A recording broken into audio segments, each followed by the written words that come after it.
En accueillant cette fin d'après-midi la ministre des Sports, des Jeux Olympiques et Paralympiques sur les crédits budgétaires de son ministère dans le cadre du projet de loi de finances pour 2023. Lorsque vous avez pris vos fonctions, Madame la ministre, il y a quelques mois maintenant, le monde du sport était encore en train de panser ses plaies suite à la crise sanitaire. Des interrogations existaient sur le redémarrage des inscriptions dans les clubs et sur la pérennité de certains clubs professionnels. La situation semble aujourd'hui plus favorable. Il faut bien entendu s'en réjouir. Le monde du sport a plutôt bien résisté à la crise sanitaire et plusieurs dispositifs adoptés par l'État ont aidé à passer ce cap. Le projet de loi de finances pour 2023 reconduit plusieurs de ces dispositifs. C'est notamment le cas du passeport qui permet d'accompagner le processus de reprise des licences dans les clubs, mais également du plan en faveur du développement des équipements de proximité géré par l'ANS qui permet de renforcer la diversité de l'offre. Plus généralement, les crédits accordés à l'Agence nationale du sport sont préservés, tandis que la Solidéo poursuit son programme de construction des ouvrages olympiques sans retard notable. Dans ces conditions, la hausse de 3% des crédits consacrés au sport constitue une bonne nouvelle, même si les moyens devraient être en baisse en termes réels, compte tenu d'une inflation qui pourrait être d'au moins 4,3% en 2023, selon les prévisions officielles. Nos inquiétudes, Madame la Ministre, porteront donc davantage sur la suite, compte tenu des incertitudes qui entourent l'année 2023. Quelles seront vos marges de manœuvre si la situation économique venait encore à se dégrader, compte tenu de la hausse de l'inflation et de la récession mondiale attendue au dernier trimestre 2022 et au premier trimestre 2023 ? Est-ce que le monde du sport pourra résister à une nouvelle tempête ? Je vous propose dans un propos liminaire de nous présenter les principales orientations de votre budget, après quoi je céderai la parole à notre rapporteur Jean-Jacques Lozach, puis à chacun des groupes politiques à travers un de leurs représentants et enfin à chacune des sénatrices et sénateurs qui souhaitera intervenir pour vous poser la question. Sans plus tarder, Madame la Ministre, je vous cède la parole. Merci beaucoup, Monsieur le Président. Monsieur le Président, Monsieur le rapporteur, Mesdames et Messieurs les sénateurs, d'abord merci pour cette introduction stimulante. Je suis très heureuse de pouvoir m'exprimer devant votre commission à nouveau. J'ai le plaisir de vous retrouver et en effet pour dresser un tableau du projet de budget que je porte pour le ministère des Sports, des Jeux Olympiques et Paralympiques, à travers les programmes 219 Sport et 350 pour les Jeux. Peut-être trois caractéristiques pour introduire ce projet de budget. Le premier, c'est souligner qu'il atteint un niveau inédit avec 1,113 milliard d'euros de crédits en progression de 1,8% par rapport à ceux votés en loi de finances initiale pour 2022 et qui marque au global, si on regarde sur la période écoulée des 5 ans, une progression de 50% du budget sport à périmètre constant, crédits qui sont passés de 481 millions d'euros en loi de finances initiale pour 2018 à ce PLF pour 2023. La deuxième caractéristique, c'est que je crois que ce projet confirme en effet le soutien de l'État aux politiques publiques du sport en France, puisque vous l'avez dit, Monsieur le Président, avec 818 millions d'euros de moyens qui leur sont dédiés, nous sommes en progression de près de 3%, 2,6 exactement, 818 millions d'euros qui se décomposent entre 652 millions de crédits budgétaires et 166 millions d'euros de taxes affectées. La troisième caractéristique, c'est que c'est aussi un projet qui, s'agissant des Jeux olympiques et paralympiques de Paris 2024, présente des moyens que je crois pouvoir qualifier de maîtrisés, de conformes à nos engagements, avec un total de 295 millions d'euros de crédits qui, eux, se décomposent en une tranche de 270 millions d'euros pour la Solidéo, intégrant une nouvelle quote-part au titre de l'inflation, celle revenant à l'État, à hauteur de 61 millions d'euros, mais aussi une tranche de 25 millions d'euros de financement pour le comité d'organisation au titre de la contribution de l'État aux Jeux paralympiques. Vous vous souvenez que cette contribution, elle est de 80 millions d'euros au total pour l'État, étalée sur 3 années et complétée par 10 millions d'euros versés par la ville de Paris et par la région Île-de-France pour porter l'ensemble à 100 millions d'euros. Alors, dans un contexte où les Jeux sont évidemment un levier tout à fait majeur, inédit, pour donner à notre sport la place qu'il mérite dans notre société, que ce soit pour la jeunesse, la santé, le bien-être de nos concitoyens, mais aussi l'insertion, l'inclusion sociale, la progression des crédits du programme 219 souligne très clairement l'attention portée à nos politiques publiques sportives, et ce, à travers plusieurs éléments que j'aimerais rapidement brosser. Le premier, c'est la poursuite du plan équipement sportif de proximité, un plan dont vous vous souvenez qu'il a été porté par le président de la République le 14 octobre 2021, avec une première tranche de financement qui était de 100 millions d'euros dans l'exercice qui s'écoule, qui ont permis d'ores et déjà de financer 2000 équipements à travers le pays. Et nous engageons maintenant une nouvelle enveloppe de 100 millions d'euros qui marque, et j'y reviendrai, notre volonté d'accélérer sur la mise en œuvre de ce plan. Sur les 84 millions d'euros qui ont été d'ores et déjà investis pour ces 2000 équipements, je voulais souligner qu'au global, 18%, un petit peu moins de 20%, donc avaient bénéficié à des équipements en QPV, un petit peu moins de 78% en zone rurale et 2 à 3% pour la partie outre-mer. Le deuxième élément, et vous l'avez évoqué dans votre introduction, Monsieur le Président, c'est la consolidation du pass sport, avec une nouvelle enveloppe, là aussi, de 100 millions d'euros pour ce dispositif, avec à la fois l'exigence que nous avions d'une expérience digitale simplifiée sur la plateforme passeport.gouv.fr, de procédures de remboursement accélérées pour les clubs qui jouent le jeu, les structures éligibles qui se rendent éligibles sur la plateforme Le Compte Asso, et également, point majeur du dispositif qui vous est présenté, un champ de bénéficiaires étendu à un petit peu moins de 800 000 étudiants boursiers, des boursiers de l'État, des boursiers qui sont attributaires d'une aide annuelle du Crous ou qui sont éligibles au crédit pour les étudiants des formations sanitaires et sociales des régions. Ils pourront, ces étudiants boursiers, bénéficier à titre expérimental dans 2 académies, Créteil et Lille, de la faculté, donc non seulement comme tous les autres jeunes éligibles, d'aller dans un club sportif, mais aussi de s'abonner à une salle de sport, de fitness privée, puisque nous travaillons en partenariat avec le secteur des loisirs marchands. Troisième élément saillant, 4 millions d'euros sur le sport santé, pour finaliser le maillage des maisons sport santé, les stabiliser autour de 500 d'entre elles et entreprendre vraiment de consolider ce dispositif qui a la vertu, vous l'avez en tête, à la fois d'accueillir un certain nombre de publics éloignés de la pratique sportive et de l'activité physique, mais aussi de mieux mettre en réseau les professionnels de santé, du secteur social, du secteur sport et de l'activité physique adaptée. Je voudrais également, 4e point, souligner 3 mesures nouvelles qui viennent conforter nos actions en amont des Jeux Olympiques. La première s'inscrit dans une logique de soutien à la haute performance et de fortification de notre modèle sportif, avec 3 millions d'euros incrémentaux pour l'accueil des grands événements sportifs internationaux d'ici les Jeux.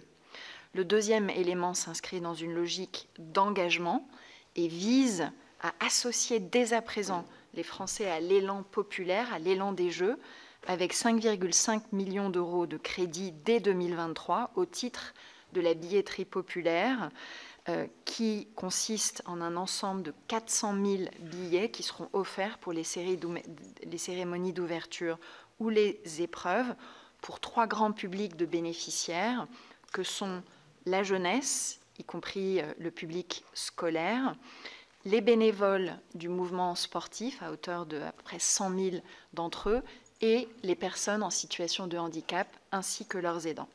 Et puis la troisième de ces mesures nouvelles s'inscrivant dans la logique amont des Jeux, c'est une mesure héritage qui porte sur le renforcement de 10 millions d'euros du budget socle de l'Agence nationale du sport au titre de ses politiques de soutien à l'emploi et à la professionnalisation des structures sportives. Vous avez en tête que dans le cadre de France Relance, une action assez vigoureuse avait été menée en cette direction, qui avait notamment permis le financement de 7500 emplois d'éducateurs ou d'agents de développement dans les associations sportives de nos territoires.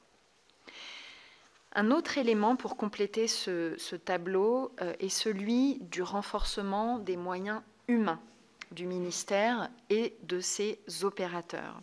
En effet, dans le projet de budget qui vous est soumis, il est proposé 5 emplois de plus sur l'opérateur qu'est l'INSEP, l'Institut national de la performance et de l'expertise, sur la haute performance en vue des Jeux, avec un passage de 562 à 567 ETP pour l'ensemble des opérateurs du ministère, et sur l'INSEP stricto sensu, nous passerions de 277 à 282 ETP. Le deuxième élément de cette consolidation des ressources humaines du secteur sportif, c'est la stabilisation des effectifs de CTS à 1442 ETP et avec une amélioration de leur formation continue grâce à un soutien nouveau à un dispositif qui s'appelle l'école des cadres, le tout portant sur une enveloppe au titre du titre 2 de 90 millions d'euros. Et puis je voudrais mentionner en complément de cette enveloppe de titre 2 les 20 postes supplémentaires dans les services déconcentrés jeunesse et sport consacrés à la lutte d'une part contre les violences à caractère sexuel et sexiste, mais aussi contre la radicalisation dans le sport. Un point de grande vigilance pour mon ministère et ses services déconcentrés. Le point que je souhaiterais également aborder dans ce tableau introductif, c'est le fait que pour concrétiser notre ambition, nous avons consacré beaucoup d'efforts, beaucoup d'énergie, quasiment depuis le premier jour de ma prise de fonction, à inscrire notre action dans un cadre de gouvernance amélioré, clarifié, renouvelé, avec une articulation bien améliorée entre l'ensemble des parties prenantes du sport en France et tout particulièrement entre la direction des sports de mon ministère et l'agence, mais aussi au niveau des territoires où nous avons tous en tête que se joue une large part du dynamisme de notre modèle sportif. Et je voudrais souligner à ce titre l'installation des 13 conférences régionales du sport de l'Hexagone, plus de la majorité de celles d'outre-mer d'ici la fin de cette année 2022, avec les projets sportifs territoriaux qui avancent bien, une installation en cours des conférences des financeurs et des projets structurants qui commencent désormais à être bien repriorisés au sein de chacune de ces conférences régionales du sport. Cette dynamique de clarification des rôles et des responsabilités, elle est guidée par l'exigence de mieux allouer les moyens et de garantir une dépense publique plus efficace, ce qui est évidemment un enjeu clé quand on a en tête la structuration du budget et du programme 219, puisqu'il prévoit que sur les 818 millions portés par ce programme, 430 millions, soit 52%, soient affectés à l'Agence nationale du sport, y compris les 166 millions d'euros de taxes affectées.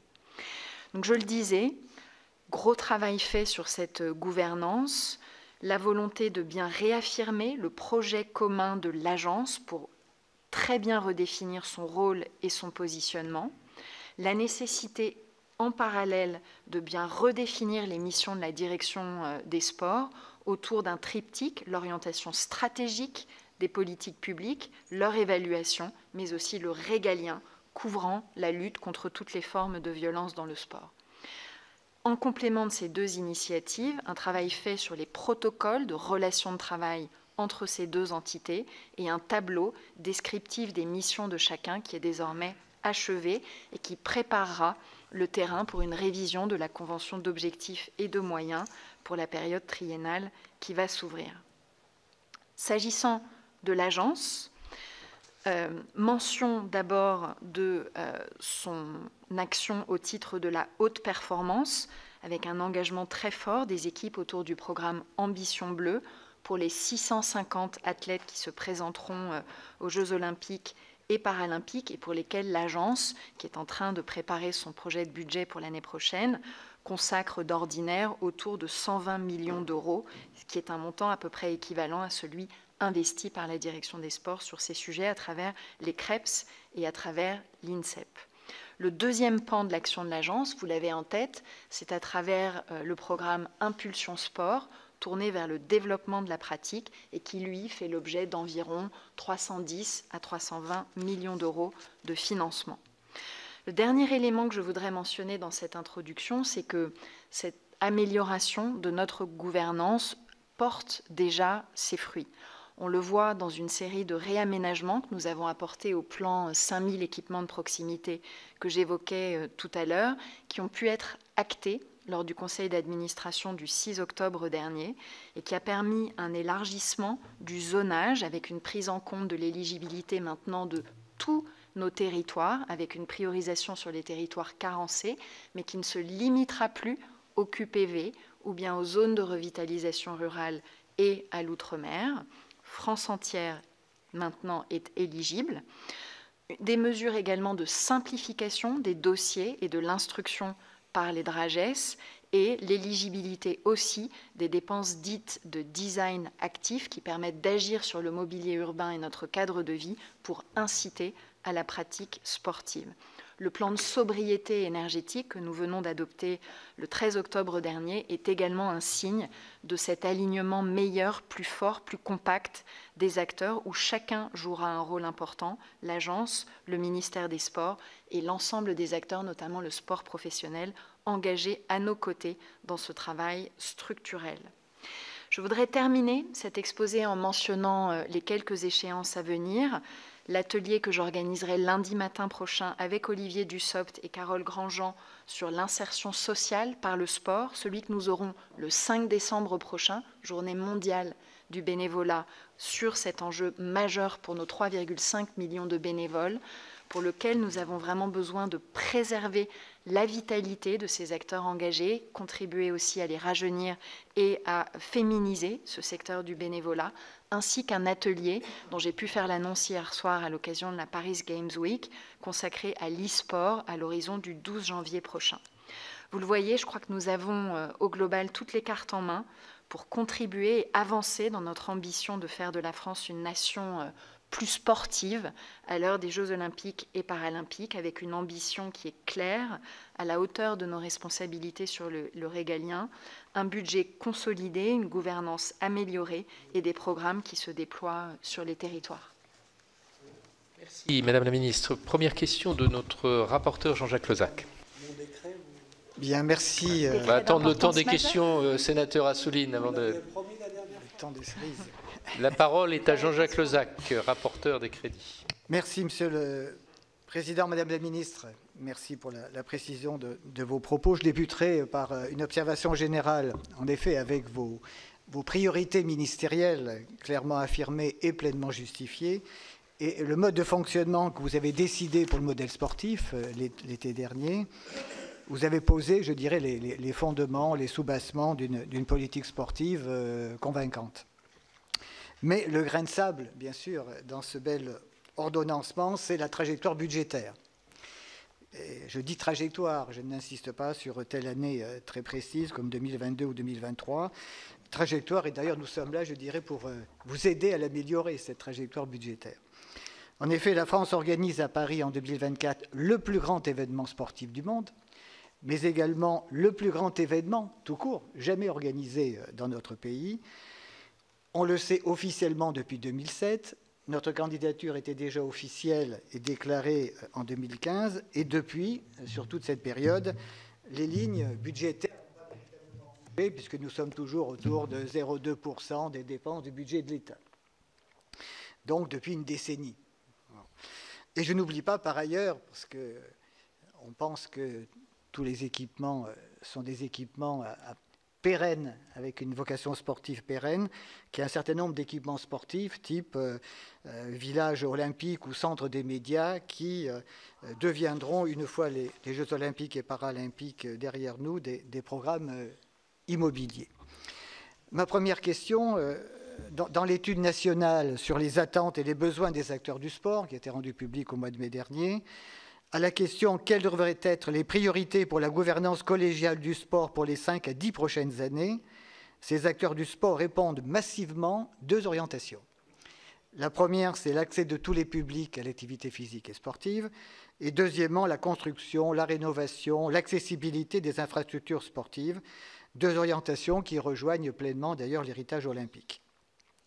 Ne pensez-vous pas que pour financer ces priorités, si on reste dans le cadre des taxes affectées, mais on peut toujours demain changer de cadre, si on reste donc dans ce cadre des taxes affectées au sport, le moment n'est-il pas venu, c'est un petit peu ma marotte, je dois dire, de solliciter davantage les mises des paris sportifs en ligne qui ont explosé, je rappelle, de 44% en 1 an et 200% en 5 ans. Et ces paris sportifs n'existeraient pas, bien évidemment, sans leur support, c'est-à-dire le sport, qui n'existerait pas sans le bénévolat. Ou bien encore, en remontant le plafond de l'une ou l'autre des 2 autres taxes affectées, soit la taxe buffet, soit les jeux qui sont gérés par la Française des Jeux, ou mieux encore, je dirais, leur déplafonnement. Deuxièmement, la discussion du projet de loi de programmation des finances publiques pour les années 2023 à 2027, actuellement en débat cet après-midi au Sénat, a révélé que le gouvernement prévoyait de baisser les crédits consacrés au sport à l'issue des JOP de 2024. En effet, les crédits qui s'établissent à 1,8 milliard d'euros en 2023 devraient baisser à 1,6 en 2024 et 1,5 en 2025. Comment expliquer cette baisse alors que les besoins demeurent immenses? La hausse récente des crédits dans la perspective des Jeux olympiques n'aura-t-elle été qu'un feu de paille? Troisième question, la dégradation de la situation économique a bien évidemment un impact sur la préparation budgétaire des JO. Et il est essentiel que le Parlement soit informé en temps réel de la situation, car in fine, c'est le contribuable français qui est en quelque sorte caution solidaire.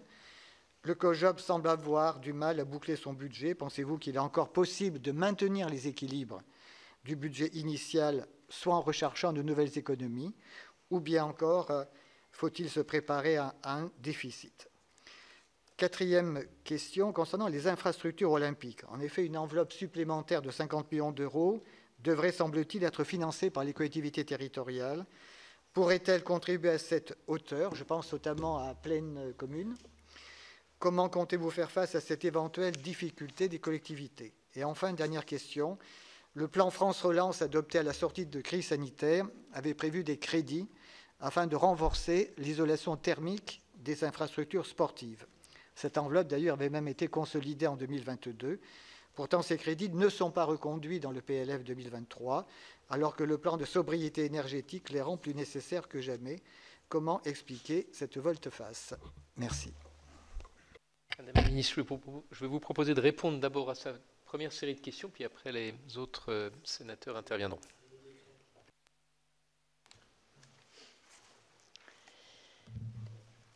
Alors, attendez, peut-être,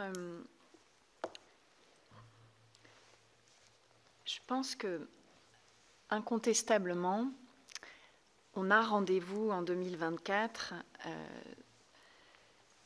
avec un examen d'efficacité sur notre politique sportive et notre modèle sportif. Moi, je le dis toujours quand j'entends parfois le CNOSF vouloir se réunir sur l'avenir qu'il a par la suite. Je dis souvent, mais l'avenir va être étroitement lié à ce que nous allons montrer aux Français en 2024. Donc il y a un examen dont nous sommes absolument tous conscients. Pour autant, je suis persuadée que dans le travail que nous menons aujourd'hui sur l'héritage, sur les grands événements sportifs internationaux, il y a des éléments de durabilité qui font du sport une valeur d'avenir incontournable dans les modèles sociaux que nous construisons. Pourquoi? Parce qu'on est aujourd'hui à un moment où la sédentarité a un coût estimé à 17 milliards d'euros, où l'inactivité a un coût estimé à 140 milliards d'euros, où la prégnance des écrans abîme en partie le quotidien et parfois les capacités cognitives et d'équilibre de vie de nos enfants, leur hygiène.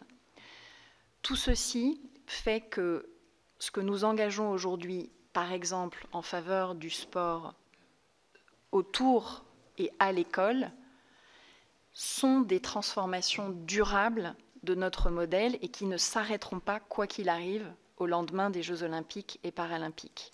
Les 30 minutes d'activité dont on a vu en Finlande où elles ont été expérimentées, qu'elles étaient bonnes pour lutter contre l'obésité infantile, qu'elles amélioraient les capacités cognitives de nos enfants, qu'elles étaient propices à créer un habitus favorable à la consolidation d'une pratique sportive dans la durée, ça ne va pas s'arrêter demain.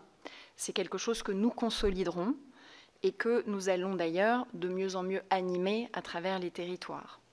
Quand nous cherchons, à travers un dispositif comme les 2 heures de sport en plus pour nos collégiens, à jeter des ponts nouveaux entre le monde de l'éducation nationale des chefs d'établissement et les éducateurs sportifs dans nos 180 000 structures associatives, là aussi, c'est pour hybrider les cultures, c'est pour créer ces coopérations nouvelles avec les collectivités territoriales, avec les parents d'élèves qui complètent ce dispositif et d'ancrer durablement ces compléments ludo-sportifs qui vont nous permettre de lutter contre le décrochage d'un certain nombre d'enfants au moment de l'adolescence et particulièrement des jeunes filles. Tout ceci venant compléter les 5,6 milliards d'euros que nous investissons dans l'EPS, qui reste le socle fondamental du sport à l'école, ainsi que dans le sport scolaire, avec les 3 heures prévues pour nos professeurs d'EPS au cœur de l'UNSS. Tout ce dispositif-là, qui aujourd'hui monte en puissance, continuera de monter en puissance.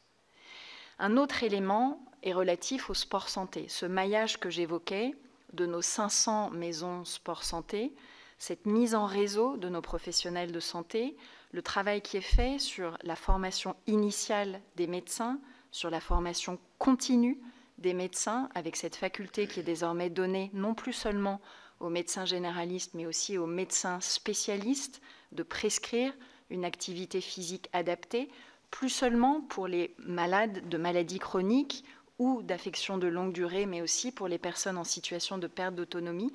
Ce sont des évolutions sociétales fondamentales qui nous permettent, en complément des expérimentations au titre de l'article 51 de la LFSS, avec par exemple des dispositifs comme Retrouve ton cap, qui aujourd'hui sont en train de monter en puissance et de faire la démonstration que le sport aide à traiter des maladies, diminue les risques de rechute, accélère la rémission.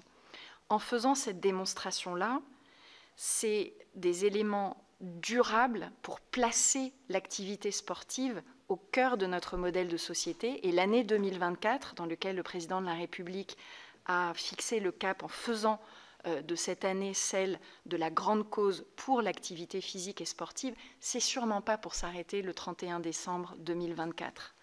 Autre élément de la durabilité du modèle que nous construisons, c'est celui des grands événements sportifs internationaux, où le calendrier aujourd'hui ne s'arrête pas le 8 septembre 2024 au soir de la cérémonie de clôture des Jeux paralympiques, mais au contraire nous permet aujourd'hui d'engranger des victoires dans des candidatures à ces grands événements jusqu'en 2027. Je pense par exemple au championnat du monde de cyclisme, où vous savez que le département de la Savoie accueillera cette grande compétition en 2027. Et je voudrais vraiment saluer encore la victoire des équipes derrière cette candidature. Quand on regarde le calendrier, les championnats d'Europe de natation en 2026, un certain nombre d'autres compétitions de cyclo-cross, de cyclocross, tout ce qu'on va faire aussi dans des disciplines populaires comme le badminton, sur le judo, tout ceci, on inscrit un calendrier de grands événements sportifs et un soutien à ces grands événements dans la durée. S'agissant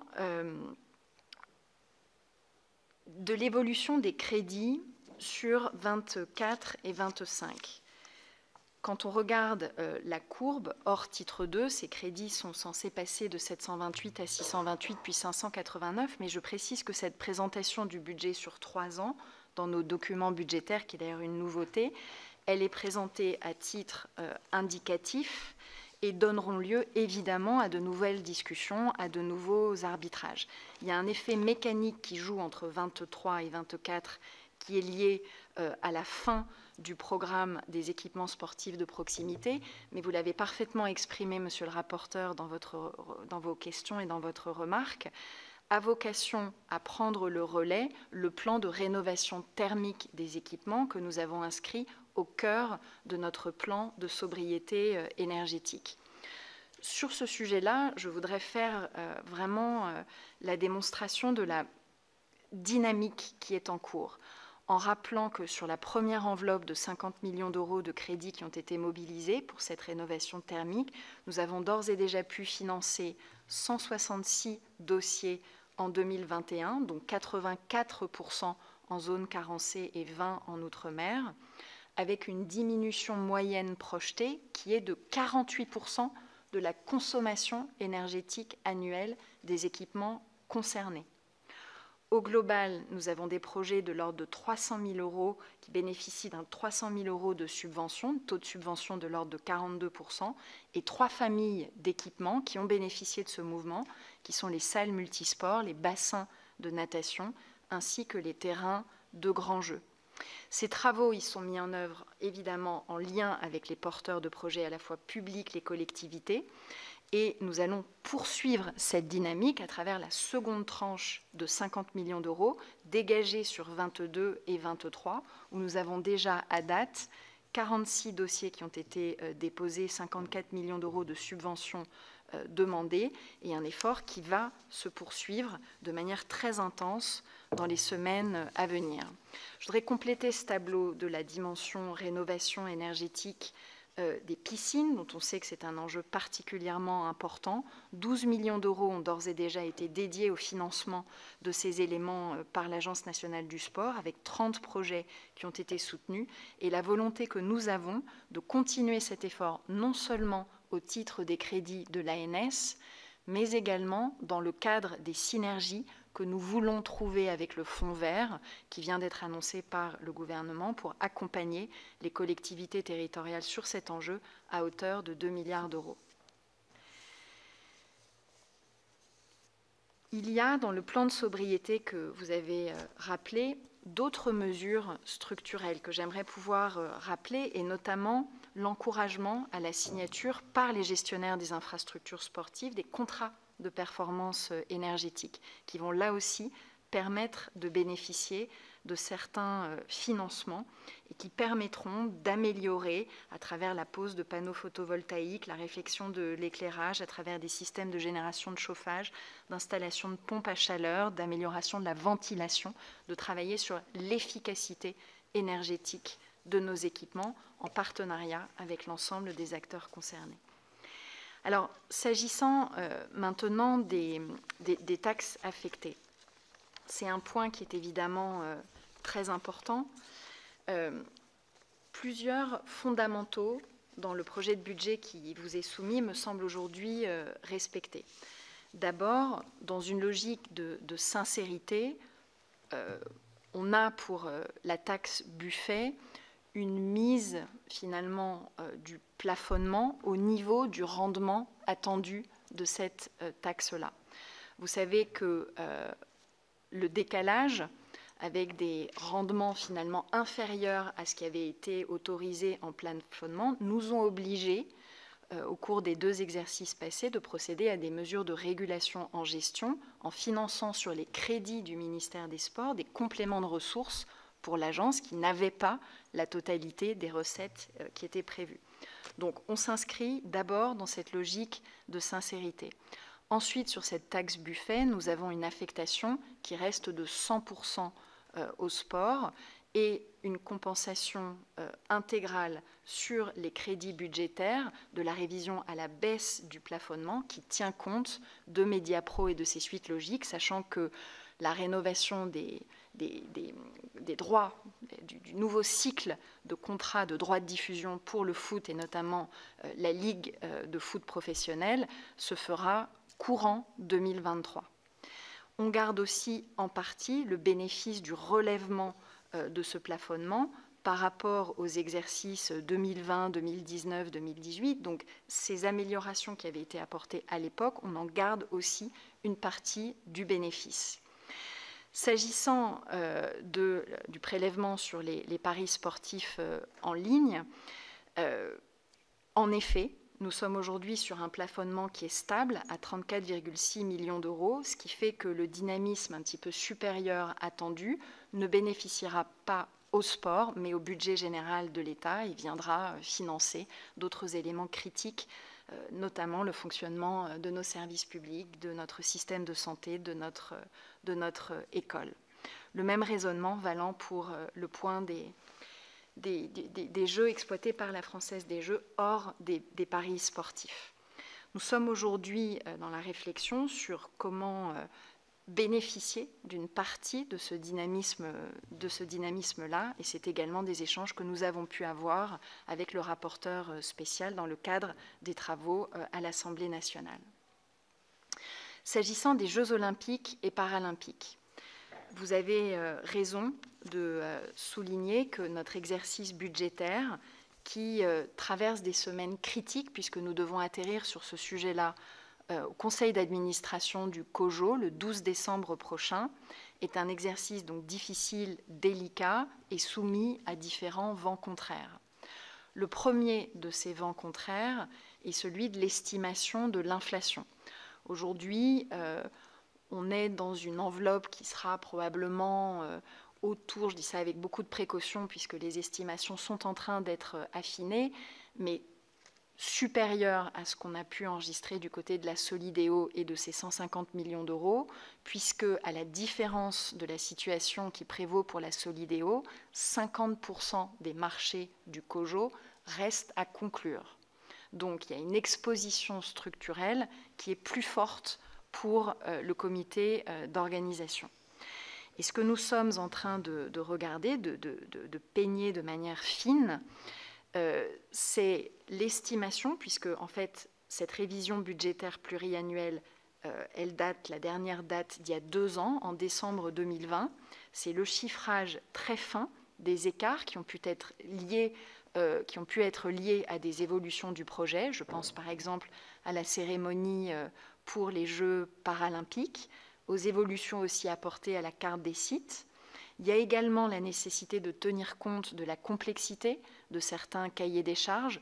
Je pense aux Event Delivery Model, dont vous savez que Paris 2024 essuie un petit peu les plates. C'est une nouvelle dimension du concept du CIO autour de l'organisation de ces Jeux. Également, des éléments liés à la sécurité privée, dont nous savons que c'est un métier en tension, avec un accord récent visant à revaloriser les salaires dans cette filière, et également différentes difficultés opérationnelles. Je vais en donner une très concrètement, juste pour illustrer le propos. Quand on organise des épreuves au Grand Palais, on a besoin, par exemple, d'occulter la verrière pour tenir compte des exigences de retransmission. C'est un élément de complexité du cahier des charges qui n'avait pas été vu, qui n'avait pas anticipé, qu'il faut donc chiffrer et pouvoir intégrer à la copie. Un autre élément qui, lui, n'avait pas été actualisé dans la révision de décembre 2020, c'est celui afférent à la masse salariale, qui est donc un point d'attention important, là aussi, a fortiori, dans le contexte 1 d'inflation que nous connaissons et 2 de tension sur ces marchés-là, sur ces expertises-là, à un moment où, par ailleurs, nous organisons la Coupe du monde de rugby et donc ces expertises sportives sont très sollicitées sur le marché. Également, nous aurons besoin de travailler avec le CIO, que nous verrons la semaine prochaine, sur quelques points de difficulté dans les apports en nature de nos partenaires top, c'est-à-dire les top partenaires du CIO, puisque l'ensemble des financements qui forment le 1,4 milliard que ces partenariats représentent sont parfois avec une composante en nature dont on doit s'assurer qu'elle puisse bien être utilisée par les équipes du COJO à plein et quand des difficultés se présentent, qu'on puisse bien négocier avec ses partenaires pour trouver des solutions.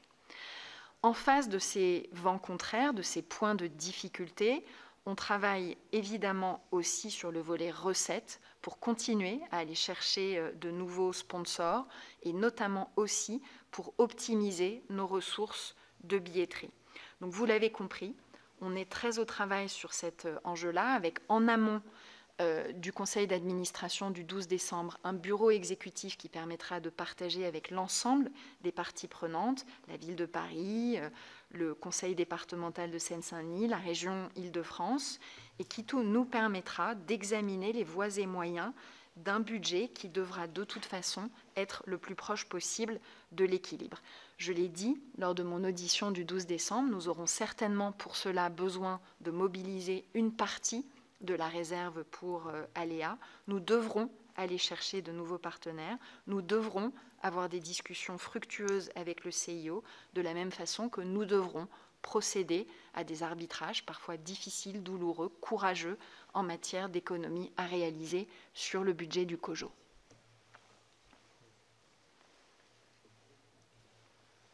Je vais maintenant passer la parole à un représentant par groupe, en commençant par Michel Savin.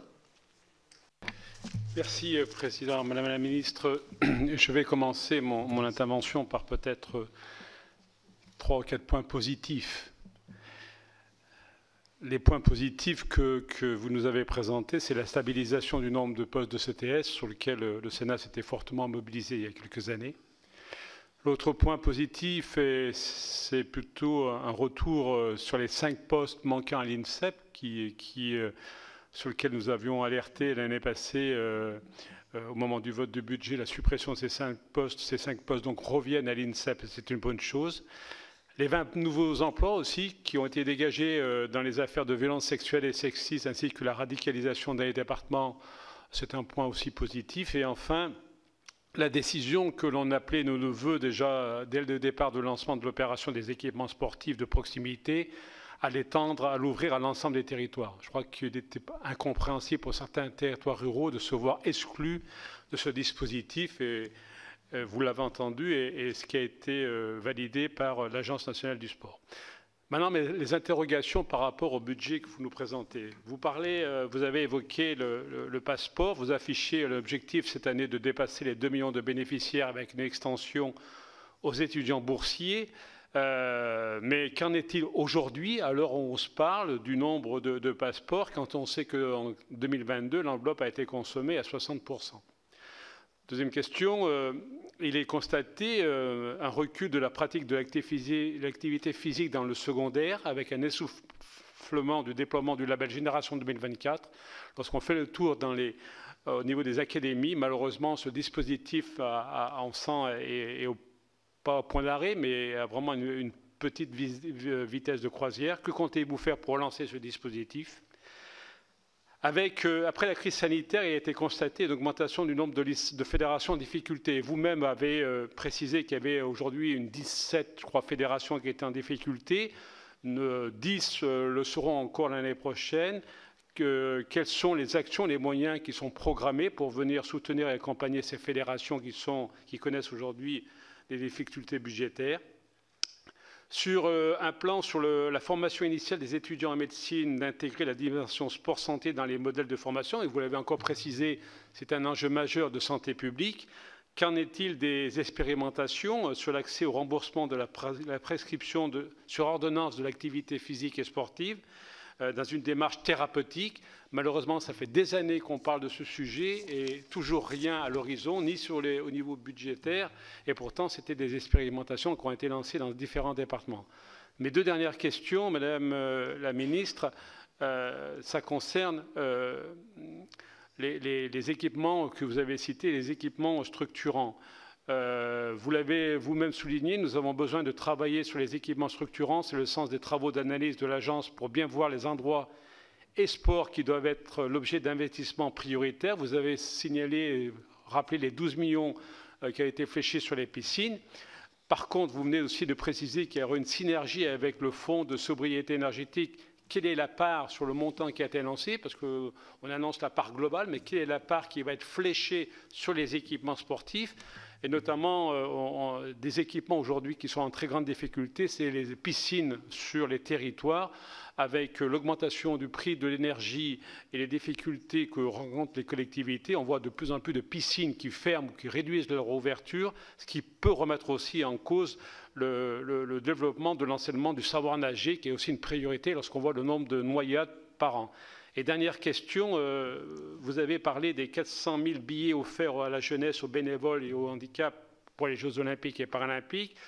On a aussi 45 000 volontaires qui vont être mobilisés pour cet grand événement. Il y a un problème qui surgit, qui aujourd'hui fait obstacle peut-être à une volonté de certains bénévoles, notamment des autres départements que la région parisienne, de se postuler, c'est le problème du logement. Quelle solution et quelle proposition pourrait être faite pour permettre à tous ceux qui veulent de toute la France venir participer à ces grands événements comme volontaires de pouvoir se loger? Il y a une rareté du logement et surtout un coût très élevé pour pouvoir se loger. Donc, est-ce qu'il y a une solution et est-ce qu'il y a une proposition sur laquelle vous travaillez? Merci Claude Kern. Merci Monsieur le Président, Madame la Ministre, merci pour votre présentation. Alors, c'est vrai que nous faisons un premier constat, c'est le niveau inédit de ce budget en hausse. Mais la question qui se pose, et Jean-Jacques Lozach l'a dit, pour combien de temps? C'est vrai que cette hausse est exceptionnelle, on le voit étant vu des JOP, et beaucoup de questions restent compte tenu des prochaines échéances sportives majeures, mais aussi en termes de cohésion nationale, de dynamisme, d'engagement de la jeunesse. Une grande nation sportive se doit de passer par la stabilité budgétaire et une vision pluriannuelle claire pour tout le monde du sport. Et j'ai entendu votre explication quant à la présentation budgétaire sur les 3 ans. Maintenant, nous attendons la démonstration par l'État qu'il entend poursuivre son effort après les Jeux. Alors, concernant le programme 219, j'aurai quelques questions. Tout d'abord, en ce qui concerne la promotion du sport pour le plus grand nombre, qui est la principale action à bénéficier de la hausse des crédits Passeport, les simplifications apportées à la rentrée 2022 doivent donc permettre d'améliorer le taux de recours au dispositif. Mais ça a été évoqué, pour l'instant ce dispositif n'est pas tellement utilisé. Question des crédits non consommés, que fait-on ? Y a-t-il un redéploiement vers les associations peut-être? Ou est-ce que ce dispositif ne pourrait-il pas être élargi aux fédérations sportives scolaires? En ce qui concerne l'ANS, nous avons 11 millions d'euros supplémentaires pour mieux structurer sa gouvernance et amplifier son action territoriale. Suite aux critiques de la Cour des comptes, comment abordez-vous cette problématique? J'essaye d'être synthétique dans mes questions.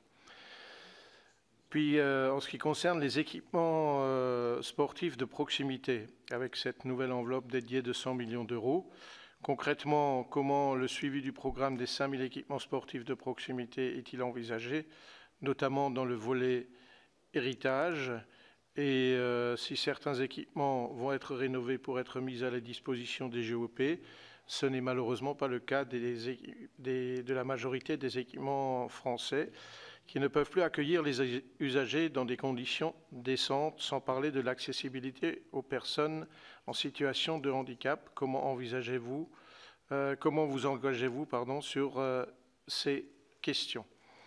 Et puis, pour compléter la question de mon collègue Michel Savin, afin de compléter donc le maillage territorial des maisons sport santé, vous avez affecté 4 millions d'euros supplémentaires.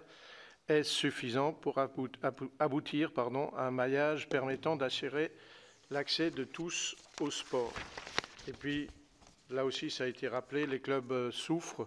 Quels engagements, ou plutôt quelles garanties pouvez-vous déployer, d'autant que les performances de haut niveau, de même que les médailles au GOP, viennent forcément des sportifs amateurs à la base. En ce qui concerne le programme 350, on note l'augmentation de 2,63% pour la Solideo. Pensez-vous que cette augmentation soit suffisante compte tenu de la hausse de l'inflation?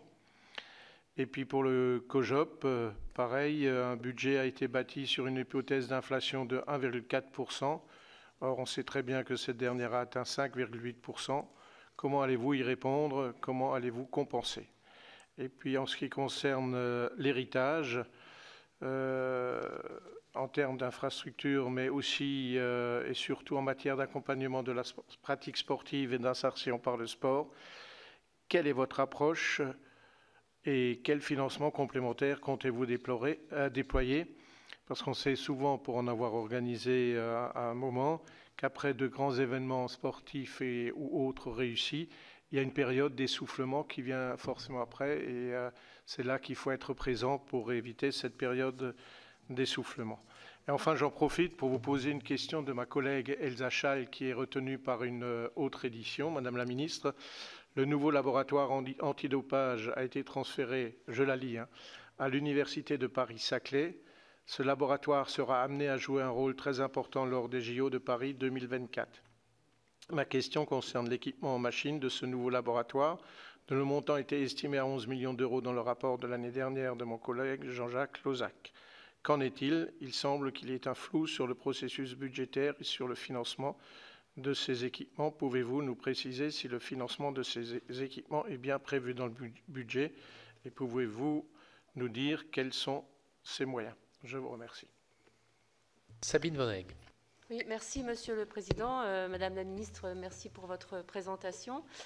Je ne voudrais pas jouer les Cassandres devant les satisfecit exprimés, mais j'ai quelques inquiétudes et ou interrogations sur ces crédits sport 2023 à vous soumettre. Donc d'abord sur le programme 350 Jeux olympiques et paralympiques.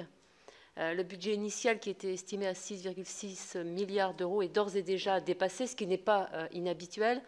Mais je m'interroge sur l'adage exprimé par le président de la République, les Jeux financent les Jeux, sans argent public donc. Qu'en est-il exactement? Autre interrogation en lien direct avec les JO, je m'étonne de la diminution de la subvention à l'Agence française de lutte contre le dopage, alors que les contrôles lors des compétitions sportives en cette année pré-olympique devraient se multiplier. Et enfin, je me félicite de la montée en puissance du dispositif Passeport, dispositif réclamé depuis de longue date par notre rapporteur. Est-il envisageable de généraliser son utilisation afin de contribuer à l'amélioration urgente de la condition physique de nos jeunes? Il est primordial, et vous l'avez dit, que la France devienne une nation sportive, et cela passe bien sûr par les nouvelles générations. Je vous remercie. Thomas Dossus. Merci, Monsieur le Président. Madame la Ministre, je vous ai bien écouté. J'ai lu la présentation de votre budget et en réalité, pas une fois vous n'avez cité ou n'est cité dans la présentation le mot climat. On a l'impression que l'horizon de votre ministère, c'est 2024 et après, tout peut brûler. Mais le monde ne s'arrête pas en 2024 et je pense qu'on a besoin d'anticiper un peu ce qui peut se passer. Et la Première ministre avait annoncé que chaque ministère aurait une feuille de route climatique. Donc je m'attendais à trouver quelques pistes dans ce budget et on est un peu déçus là-dessus. En plus, on apprend dans le budget vert, enfin au sein du budget, le sport fait partie des 15 missions qui ne font pas l'objet d'une fiche dédiée à la mesure, une fiche mission dédiée au climat, dans la mesure où l'impact environnemental des dépenses qui y sont rattachées serait totalement neutre, ce qui me surprend. Je pense qu'on a un problème là d'indicateur. Et on avait déjà évoqué un peu ce grand vide dans la loi sport qui était censé préparer le sport de demain, mais qui évitait déjà le sujet. Et pourtant, le sujet, il est simple. On ne pratique pas le sport de la même manière quand il fait 20 degrés ou 35 degrés. Et il se matérialise de façon très concrète actuellement dans les factures énergétiques de nos collectivités. Les équipements sportifs prennent une place très importante.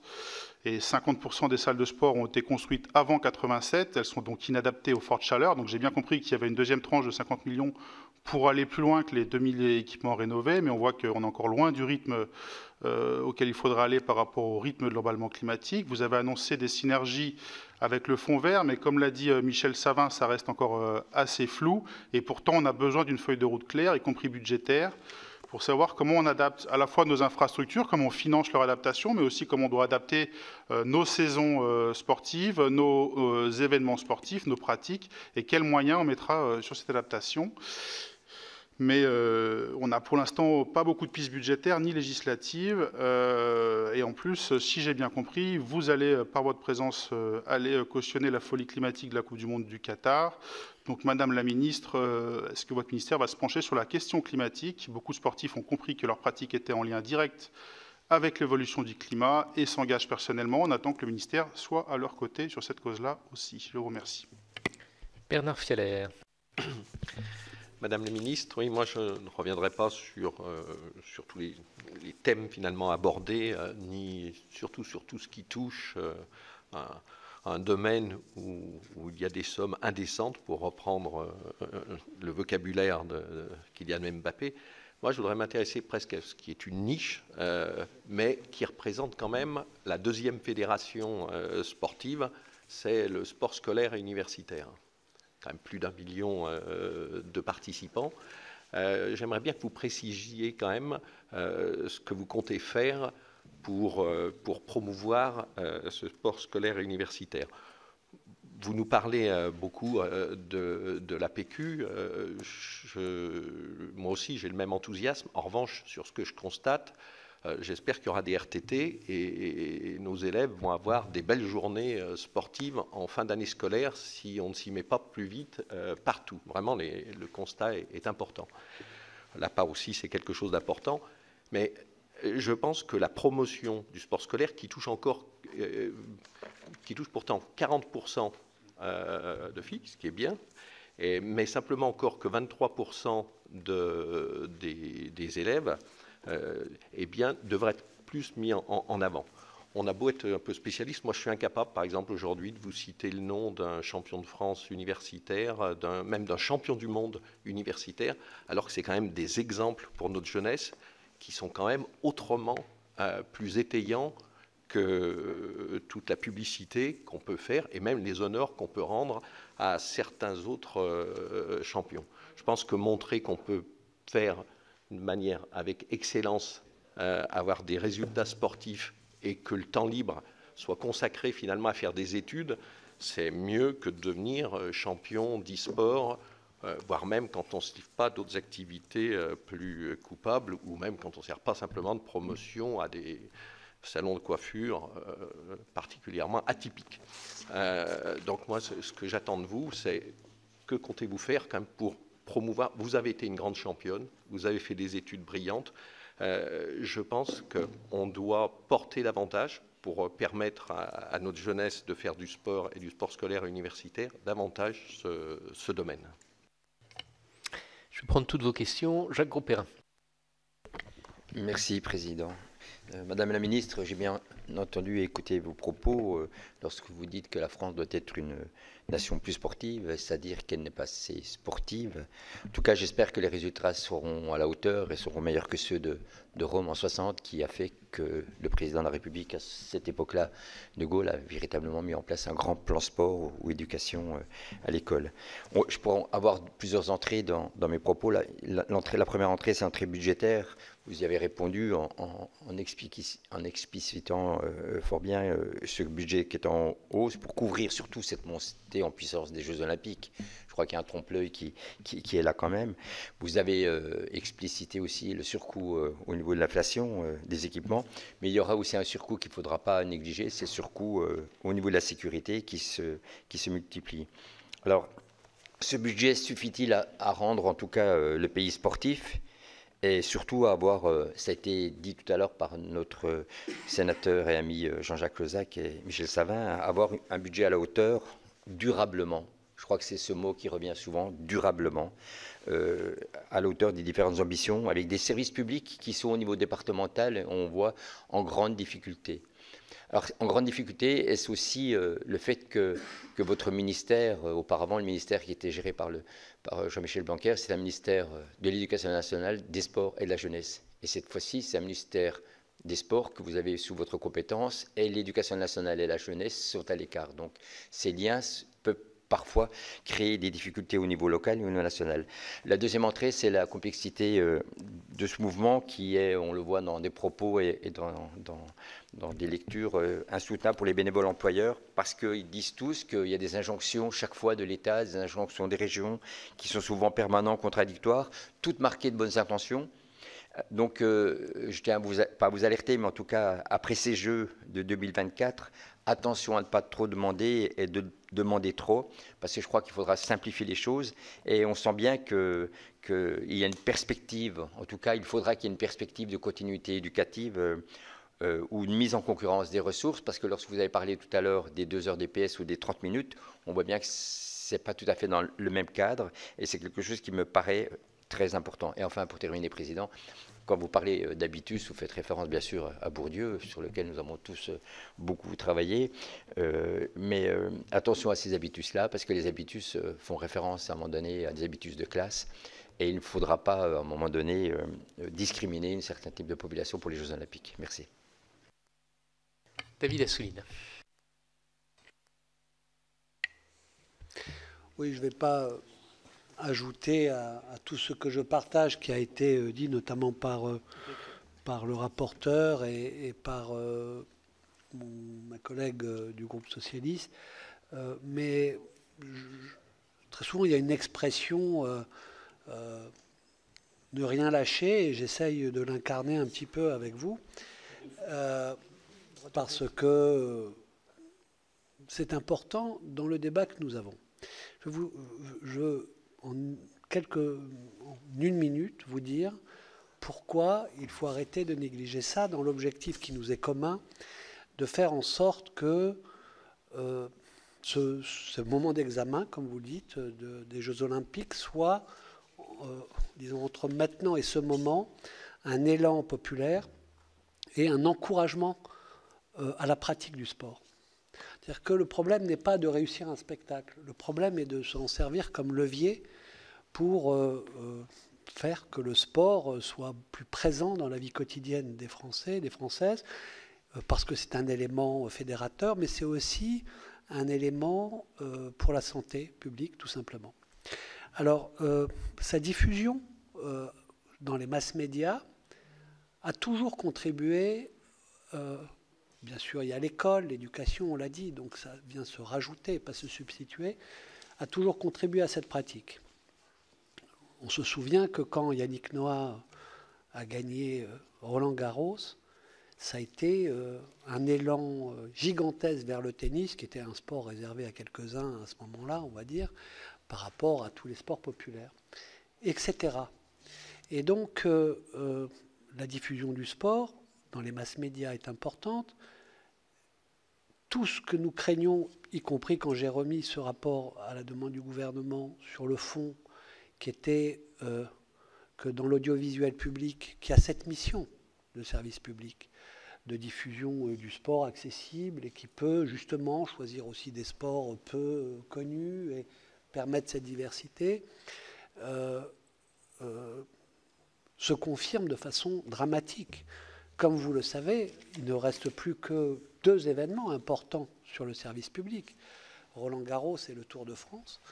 Et Roland-Garros est en train de passer progressivement sous les fourches codines d'Amazon. Car vous savez que les offres qui seront faites, France Télévisions ne pourra pas y résister et que la fédération est encline à pencher de ce côté-là de plus en plus. Il y avait les matchs du soir, mais même le reste, maintenant, est en discussion. Et je pense que la direction de France Télévisions est très, très, très inquiète de cette situation pour les années à venir. Donc il n'y a rien de sanctuarisé. On avait tout perdu sur le service public et ce qu'on pensait être acquis est menacé. Heureusement que le Tour de France se fait encore en journée et pas la nuit, parce que sinon on aurait quelques soucis à se faire. Et donc je vous répète ma question, puisque vous m'avez promis que la prochaine fois qu'on se verrait, ce serait réglé. Ce décret qu'on m'a promis depuis 6 ans, je crois, 2016, qui est un encouragement non seulement à la diffusion du sport dans sa diversité, et donc le sport féminin, handisport, mais aussi le sport en clair et gratuit alors qu'il devient de plus en plus payant. Où en est-on et pouvez-vous cette fois-ci me dire des choses que vous tenez de façon plus précise? Je crois que ça s'appelle ne jamais rien lâcher, hein, c'est ça. Madame la ministre, on va vous laisser répondre. Merci beaucoup. Merci pour ces éléments à la fois d'encouragement et de questionnement. Alors, peut-être pour prendre les points dans l'ordre, et je vais essayer de ne rien oublier d'important. S'agissant du passeport, donc on a aujourd'hui en effet un objectif de 2 millions de bénéficiaires pour cette année versus les 1,2 million qu'on a pu enregistrer au cours de l'exercice qui s'écoule. À date, la dynamique est plutôt bien engagée. On a déjà 650 000 passes qui ont été validées. On avait démarré très fort au début du mois de septembre avec une hausse tendancielle de plus 45%, puis certaines difficultés, une petite perte de rythme s'est faite, mais on est là en train de reprendre l'avantage avec une mobilisation du mouvement sportif, avec une communication digitale qui est repartie vers les bénéficiaires. On s'appuie sur les associations, sur les collectivités, et nous avons, avec Sylvie Retailleau, lancé officiellement la semaine dernière, en étant à l'Université Paris-Nord de Bobigny, le dispositif en direction des étudiants boursiers. On a un travail de pédagogie à mener, dans la mesure où ce qu'on voit, c'est que les taux d'ouverture des emails reçus sont très élevés, autour de 90%, mais le code est, lui, assez peu utilisé à date. Donc, dans l'expérience et les différentes étapes, cet aspect d'entonnoir par lequel on a un petit peu de perte en ligne, il faut qu'on arrive à mieux le travailler pour qu'on puisse avoir une couverture qui soit au rendez-vous de nos objectifs. S'agissant du dispositif Génération 2024, je suis très contente que vous le ressouligniez, parce que c'est pour moi un élément très important. Vous savez qu'il y a derrière ce label 4 objectifs qui sont majeurs. Le fait de développer des projets qui soient structurants sur la pratique avec des clubs du territoire, le fait de pouvoir participer à la semaine olympique, paralympique, à la journée olympique, à la journée paralympique, le fait aussi d'accueillir ou bien de soutenir, d'accompagner des sportifs de haut niveau. Et le dernier élément, c'est d'ouvrir les équipements sportifs des établissements. Donc quand on regarde ces 4 éléments, on aurait envie que 100% de nos établissements soient Génération 2024. Et ne doutez pas un instant que cette dynamique, on va la porter. Nous venons aujourd'hui de nommer une personne qui sera spécifiquement dédiée à la promotion de tous ces dispositifs en milieu scolaire, en lien avec la dynamique des Jeux olympiques et paralympiques. Et on va absolument aller au-delà des 5000 écoles et établissements qui aujourd'hui impliquent à peu près 2 millions d'élèves, sur lesquels il faut qu'aussi on arrive à prolonger la dynamique sur l'enseignement supérieur et à aller chercher ces centaines de milliers d'étudiants pour bien les embarquer dans cette dynamique. Pour nous, c'est essentiel. La semaine olympique et paralympique à l'école qu'on va avancer au mois d'avril et qui sera placée cette année sous le signe de l'inclusion sera vraiment un rendez-vous important pour faire le point sur cette dynamique de la labellisation. S'agissant des difficultés dans les fédérations, moi je voudrais, un petit peu dans le prolongement de ce que j'ai fait quand j'ai pu m'exprimer devant vous le 12 octobre dernier, vous rassurer. Je reçois quasiment chaque semaine entre 2 et 3 présidents de fédérations dans le cadre d'entretiens approfondis d'1 heure à 1h30 dans lequel on passe en revue l'ensemble de leurs défis à la fois sur le champ de la haute performance et sur le champ du développement de la pratique. Et je suis un petit tableau qui me permet d'avoir en temps le plus continu possible l'évolution du nombre de licenciés pré-Covid, au cœur du Covid, pour voir l'impact, la chute que le virus a eu sur leur base de licenciés et la résilience dont ils parviennent à faire preuve aujourd'hui en 2022. Et les statistiques que j'ai, je les suis vraiment à l'unité, à la ligne près, sont très encourageantes. Et on a même des disciplines comme le cyclisme, comme l'équitation ou comme la voile qui sont significativement au-dessus de leur niveau d'avant-crise. Si je prends l'exemple de ces 3 disciplines, avant-crise 104 000 pour le cyclisme, on est à 110 000, l'équitation 600 000, on est à 692 000, la voile, on était à 220 000, on est à 265 000. C'est des vrais ressauts qui sont très intéressants.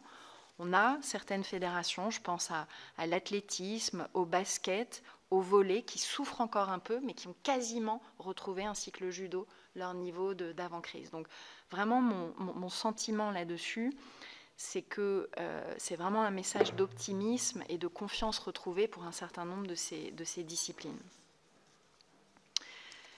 S'agissant de la formation des médecins sur le sport santé, je pense que tous, on a conscience que c'est l'un des leviers les plus importants que nous avons dans les années à venir, puisque depuis la mise en place du dispositif de sport sur ordonnance par Valérie Fournéron, c'est vraiment l'élément culturel que nous devons parvenir à mieux débloquer, faire monter en puissance. Et pour ça, il faut agir à la fois sur la formation continue de nos médecins, mais aussi, je pense, arriver à intégrer un vrai module dédié dans la formation, dans les épreuves de l'internat.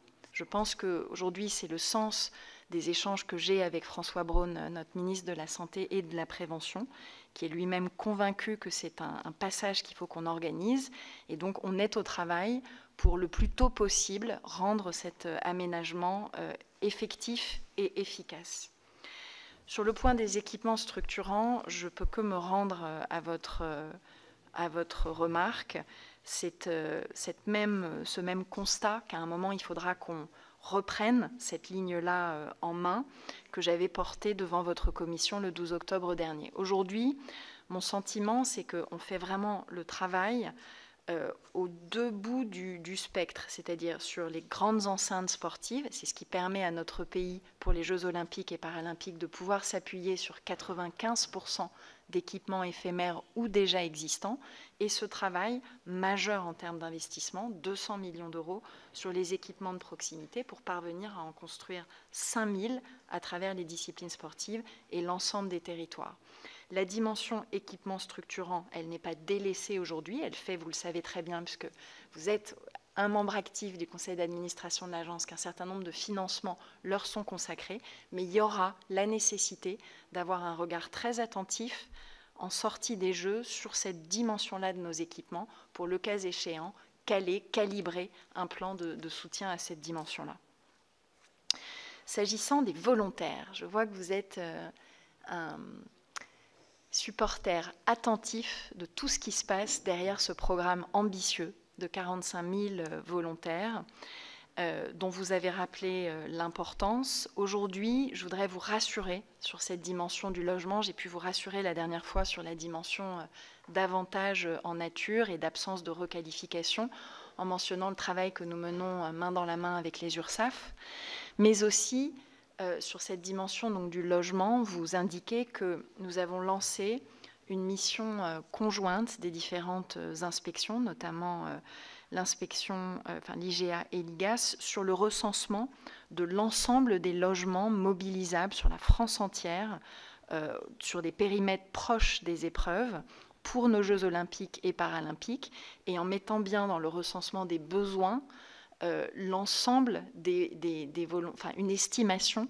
des volontaires qui pourraient être concernés par ce besoin de mobilité et donc d'hébergement. Donc, je ne peux pas encore vous répondre sur l'adéquation entre l'offre et la demande estimée, mais ce que je peux vous indiquer, c'est que les volontaires sont parfaitement embarqués dans les spécifications de cette mission. Ils n'ont pas été du tout oubliés en termes de périmètre, c'est un point très important.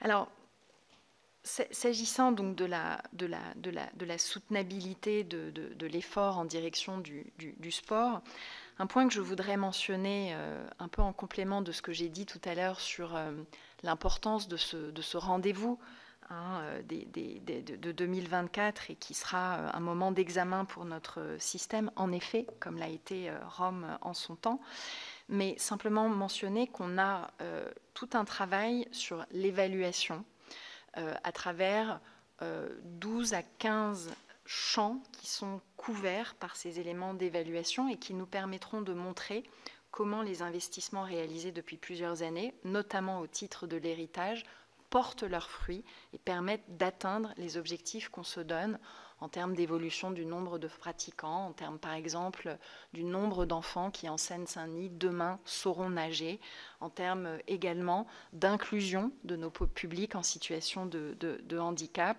en termes de dynamique de nos clubs sportifs. Donc on sera avec une bonne évaluation en cette fin d'année 2024 de l'efficacité des leviers que nous avons activés. Et vous avez raison de souligner qu'il y a des pans de soutien à notre modèle sportif qui sont devant nous. Je pense à ce que vous avez dit sur le modèle universitaire. Aujourd'hui, on sait qu'on a 70% de nos étudiants qui souhaiteraient faire du sport, mais simplement 20% d'entre eux qui y parviennent. Et on a besoin d'avoir, avec Sylvie Retailleau, les conclusions que nous avons demandées à l'inspection générale de l'éducation, du sport et de la recherche, qui nous livrera son rapport dans les semaines à venir, pour bâtir ensemble un plan de soutien qui sera également éclairé par les conclusions du rapport récent de l'ANESTAPS, qui a montré quels étaient les freins à la pratique étudiante en matière d'accessibilité financière, d'où le dispositif du passeport ouvert aux étudiants boursiers, mais aussi en termes de diversité de l'offre, d'où la liaison que nous ferons avec les SUAPS, les services unitaires des activités physiques et sportives dans les universités, l'analyse de la CEVEC, regardez comment cette contribution volontaire, elle a servi les objectifs de développement de la pratique sportive, de la même manière que nous développerons une logique d'audit partenarial des équipements sportifs universitaires avec ces mêmes universités. Donc on sera vraiment en mesure d'ici la fin d'année, et ça fera l'objet d'un atelier dédié probablement au mois de février ou de mars, selon la méthode que j'ai définie des séminaires IPCS, Impulsion politique et coordination stratégique, pour bien ficeler ce plan dans le respect de l'autonomie des universités et en partenariat avec elles. S'agissant toujours de cette thématique de la soutenabilité budgétaire, ce que je voudrais également indiquer, et c'est le sens du travail qui est mené par la DIGES, la délégation interministérielle aux grands événements sportifs, c'est aussi de s'assurer que petit à petit, nos grands événements développent des modèles qui soient les plus innovants possibles et les plus équilibrés, les plus autoporteurs possibles, à travers une capacité, un savoir-faire dans le fait de trouver et d'engager des sponsors ou de développer un certain nombre de créations de richesses, par exemple à travers une meilleure animation de leur programme de marketing, de CRM avec les personnes qui viennent sur ces événements et au global d'accélérer sur leur transformation digitale. C'est pour moi un élément important dans mon message au sport, c'est-à-dire que je veux à la fois soutenir absolument son développement, sa résilience, sa vitalité, tant sur le champ du développement de la pratique que sur le haut niveau, mais je veux aussi un sport qui devienne plus innovant, plus moderne et qui trouve aussi ses vecteurs de financement, notamment à travers cette organisation de grands événements sportifs. C'est, je pense, un élément très important, cette capacité que nous aurons de plus en plus à mobiliser des entreprises. Et je souligne que c'est d'ailleurs cette vision qui est au cœur du modèle de l'Agence nationale du sport, puisqu'elle associe le monde économique à ses parties prenantes pour vraiment en faire un acteur à part entière des politiques sportives demain. Donc cette dynamique-là, il faut que nous la fassions monter en puissance.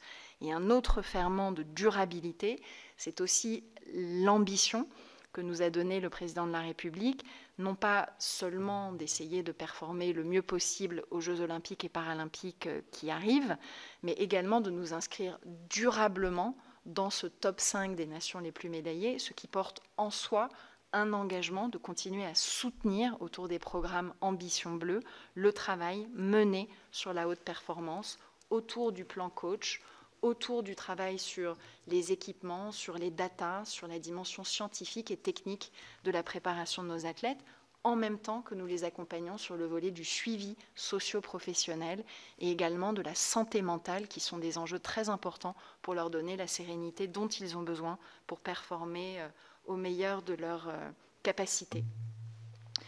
S'agissant du pass sport, je reviens sur la question qui m'a été posée d'une éventuelle sous-budgétisation. Vous avez raison de rappeler que l'an dernier, c'est 40 millions qui étaient restés non utilisés sur le budget du ministère, qui avait permis d'ailleurs de compenser à hauteur de 20 millions d'euros la perte de rendement de la taxe Buffet, et puis les 20 millions de report qui avaient permis d'abonder les crédits de l'Agence nationale du sport pour les centres de préparation aux Jeux, pour les projets sportifs fédéraux ou bien pour le fonds de compensation des fédérations qui avait notamment permis leur modernisation, l'accélération de leur transformation digitale. On ne se place pas du tout dans cette perspective pour cette année, puisque vous l'avez entendu, nous avons vraiment un objectif d'arriver à mieux trouver encore notre cible, puisqu'il y a un gap entre le nombre de personnes, de jeunes qui ont exercé leur droit au passeport et le nombre théorique de jeunes éligibles dans notre pays, qui est au nombre de 5 millions, et nous avons ajouté notre volet des étudiants boursiers, donc l'un dans l'autre. Le sujet est très bien couvert aujourd'hui et il est très vraisemblable que nous parviendrons aux 100 millions d'euros qui sont prévus dans ce budget au titre du programme 219. Sur l'inclusion et le sujet du handicap, je voudrais souligner qu'au-delà des efforts qui ont déjà été entrepris, je pense notamment à la mise en place d'un taux de TVA réduit pour les matériels sportifs, nous avons mobilisé des crédits pour développer, multiplier par 4 en pratique, le nombre de structures para-accueillantes à travers les territoires où nous aurons des bénévoles et des éducateurs formés pour recevoir des personnes en situation de handicap et les aider à inscrire ça davantage dans leur quotidien, à un moment où on sait que 48% d'entre eux sont aujourd'hui éloignés de toute pratique sportive. Donc cette dimension-là sera aussi une dimension d'héritage tout à fait importante, de la même façon que on veille à l'accessibilité des équipements sportifs et éminemment pour les Jeux à travers notre mobilisation avec Clément Beaune et Geneviève Darrieussecq sur tout ce que nous devons encore faire pour améliorer cette accessibilité, notamment le travail sur les abords entre les gares et les sites et au cœur des sites de compétition. Sur le plan du maillage des maisons sport santé, je crois que donc les crédits de 4 millions d'euros qui sont prévus nous permettront de finaliser le maillage pour atteindre cet objectif des 500 maisons sport santé qui avait été annoncé par le président de la République. Et qu'au-delà de ça, ce qu'on a besoin de faire, c'est vraiment de consolider ce réseau des maisons sport santé en faisant en sorte qu'il soit véritablement un lieu de pratique pour les personnes en situation d'ALD, pour les personnes en situation de maladie chronique et aussi pour notre nouveau public des seniors en perte d'autonomie. Vous savez que c'est un élément ajouté par la loi du 2 mars 2022 et nous avons besoin que ces maisons sport santé s'affirment comme des lieux accueillants, compris, identifiés dans les territoires.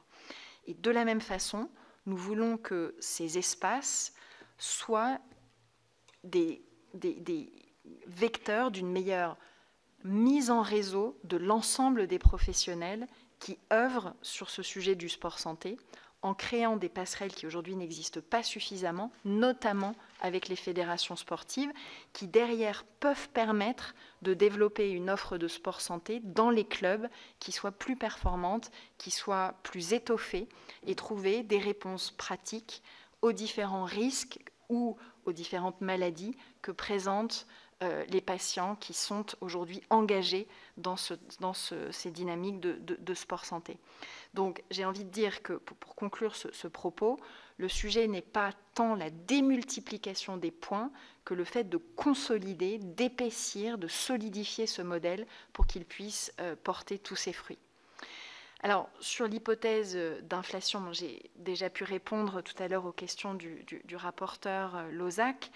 Je reviens en effet là-dessus, donc pour indiquer que, en effet, les budgets avaient été construits sur une hypothèse d'inflation de 1,4%, chacun comprenant évidemment que sur une inflation qui est aujourd'hui autour de 6%, on a des vents contraires, comme je l'ai qualifié tout à l'heure, très importants.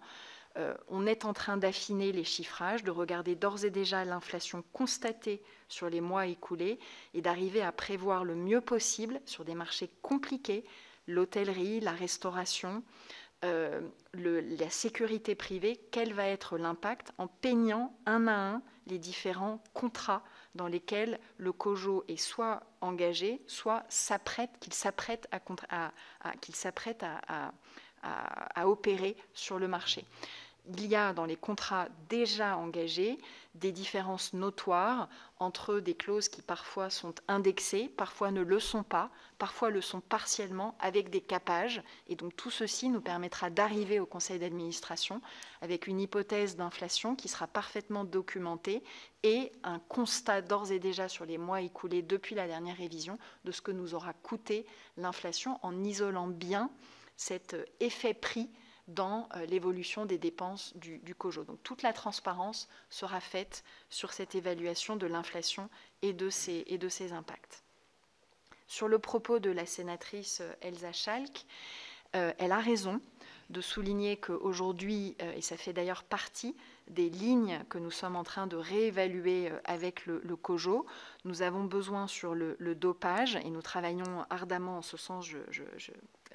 J'évoquais le point avec Valérie Fournéron au titre de sa responsabilité à l'AMA, l'Agence mondiale antidopage, en travaillant également avec l'AFLD pour que sur l'ensemble du dispositif de test, mais aussi sur les spécifications des machines dont on va avoir besoin à Saclay, et puis sur les control officers, c'est-à-dire l'ensemble des personnes qui animent le programme de lutte antidopage, on soit parfaitement au rendez-vous des exigences portées conjointement par le CIO et par l'AMA. Donc sur le sujet des machines, ça fait partie des points que nous regardons pour trouver des solutions de financement, et nous progressons bien dans notre discussion avec l'ensemble des parties prenantes. Sur l'interpellation de la sénatrice Van Heghe sur les jeux, finance les jeux, je vous l'ai dit, le travail est en train d'être mené. Nous avons des étapes importantes avec le bureau exécutif puis le conseil, et notre objectif est et reste de pouvoir présenter un budget qui soit le plus proche de l'équilibre possible. Pour cela, je l'évoquais tout à l'heure, des discussions doivent être menées sur le volet recettes en allant à la recherche d'un certain nombre de partenaires et aussi avec le CIO pour que le plus possible, nous puissions parvenir à cet équilibre. Mais je le répète, il y aura aussi des arbitrages à rendre sur le volet des dépenses de manière à équilibrer ce budget.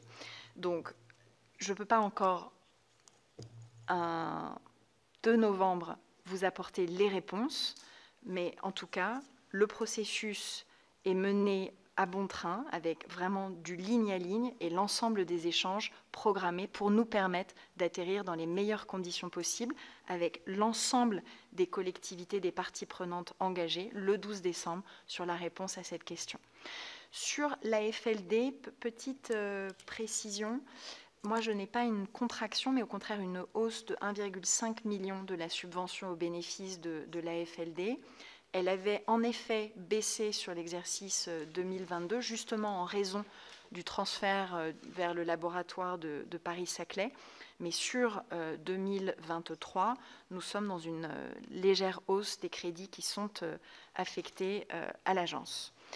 Sur les conditions, alors j'ai noté conditions financières pour nos jeunes, je pense que ça visait le programme des 2 heures pour les collégiens que nous sommes en train de bâtir. C'est un dispositif que nous expérimentons aujourd'hui dans 165 collèges à travers 34 académies et à peu près 90 de nos départements, et qui fait l'objet d'un financement de mon ministère pour soutenir le travail des éducateurs sportifs avec ces jeunes collégiens à hauteur de 100 € pour 2 heures et sur des groupes de 20 collégiens. Donc on est aujourd'hui en train, avec l'ensemble des fédérations, de roder le dispositif qui va commencer à se mettre en place au lendemain des vacances, donc à partir de la semaine prochaine, et qui va monter en puissance jusqu'à Noël pour, je l'espère, début 2023, nous permettre d'avoir déjà des meilleures pratiques à partager et pouvoir prolonger cette expérimentation et l'étendre à compter de la rentrée de 2023. Par rapport à l'interpellation de M. Dos sur le climat, là, je voudrais vraiment vous rassurer et vous dire que je crois au contraire que notre mobilisation sur cet enjeu a été vraiment particulièrement forte au cours des dernières semaines. Vous l'avez suivi le 13 octobre dernier. Nous avons publié un ambitieux plan de sobriété énergétique qui avait été retenu parmi les 6 plans portés également par la Première ministre lors de ses pré-annonces du 6 octobre dernier. Nous avions pu, nous, le sport, être dans ce train des pré-annonces avec la Première ministre parce que justement, nous avions engagé un travail très approfondi avec les collectivités territoriales, avec les fédérations et le CNOSF, mais aussi avec l'ensemble des acteurs du sport professionnel qui nous a conduits à proposer dans ce plan un ensemble de mesures tout à fait détaillées autour de 7-8 exigences majeures, tout ce qui est sobriété en matière de chauffage et d'éclairage, l'efficacité énergétique des équipements sportifs, l'enjeu évidemment de la mobilité durable, des mesures qui ont trait à l'accompagnement et à la formation des acteurs, également des campagnes de communication ambitieuses prévues, l'enjeu spécifique des piscines et puis la dimension plus spécifique aux Jeux olympiques et paralympiques, tant du côté du COJO que de la Solidéo, en même temps que nous avons défini un plan de réaction au signal éco-watt rouge. Et lorsque j'ai fait ces différentes annonces le 13 octobre dernier, j'ai pu annoncer 2 autres volets très importants de notre plan de transition écologique, tourné donc vers le fait d'adresser cette tension issue de nos dérèglements climatiques, mais aussi le contexte lié à la géopolitique et aux tensions incrémentales qu'il nous amène, en prévoyant avec Christophe Béchu la production à l'horizon de mai 23 d'un plan d'adaptation de la pratique sportive au réchauffement climatique. Donc nous avons missionné un expert qui est celui qui avait produit le rapport avec le WWF pour montrer les enjeux et les risques associés à ce réchauffement climatique, à la fois pour nos sports de nature, pour les activités pratiquées sur le littoral par exemple. Et donc nous avons pris l'engagement avec Christophe Béchu de produire ce plan qui d'ailleurs fera partie de l'héritage des Jeux et en effet d'anticiper par rapport à l'été qui arrive et éviter de se retrouver avec des activités sportives très demanderesses d'énergie, de rythme cardiaque à des heures impossibles du point de vue de la chaleur. Donc ça, c'est vraiment quelque chose d'extraordinairement important. Et le deuxième pan que nous avons ajouté à ce plan climat du ministère, c'est la généralisation de la charte des 15 engagements éco-responsables, avec d'ores et déjà environ 70 acteurs qui sont engagés derrière cette charte, signataires de cette charte, et le CNOSF qui va nous aider à avoir une 50aine de signataires supplémentaires liés à une transformation qui est qu'on n'aura pas seulement des acteurs engagés dans cette charte à l'occasion de l'organisation de grands événements, mais dans le cadre de leurs activités quotidiennes, c'est-à-dire en tant qu'entité.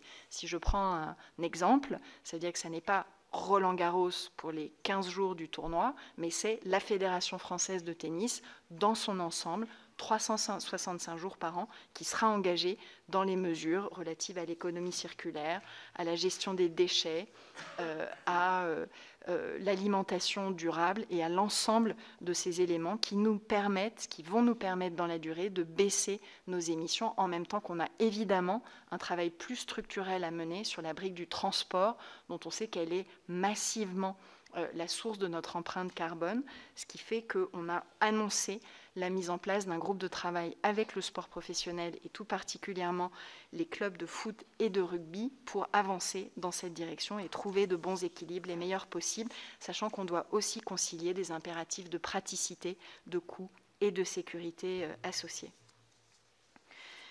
Sur le sujet donc, du sport universitaire, je pense avoir, monsieur le sénateur Fillière, répondu en partie. Je voudrais simplement ajouter que je partage absolument ce que vous avez fait remarquer sur les championnats du monde, championnats de France universitaires, les championnats d'Europe universitaires, pour montrer que c'est une dimension qui est très sous-développée dans notre modèle sportif par rapport à ce que font les Américains, mais aussi les Allemands, par exemple. Là, donc, j'ai vraiment l'intention de pouvoir accélérer sur cette dimension-là. Et elle passe par le travail que nous menons en parallèle avec Sylvie Retailleau et l'ensemble des fédérations pour une meilleure insertion, inclusion des sportifs de haut niveau ou de bon niveau dans nos universités. Vous avez en tête qu'il y a une instruction du 5 novembre 2020 qui prévoit toute une série d'aménagements, du tutorat, du suivi individualisé, des aménagements horaires, la possibilité d'avoir des cours à distance pour permettre à ces jeunes qui ont une double passion et un double cursus de faire leurs études dans les meilleures conditions.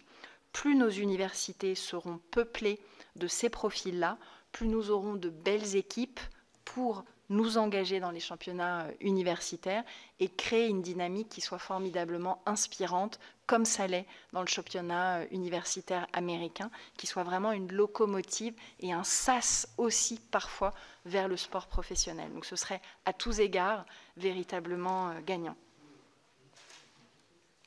Il y a du travail. Sur le chantier du e-sport qui a été mentionné, je voudrais juste vous porter à votre connaissance donc le baromètre, le 8e baromètre du e-sport qui a été présenté hier par France e-sport et qui est très rassurant sur la pratique sportive, on va dire classique, à défaut d'un meilleur mot, des e-sportifs amateurs. Donc il ne faut vraiment pas qu'on soit en train d'opposer des e-sportifs qui seraient par trop sédentaires à des sportifs.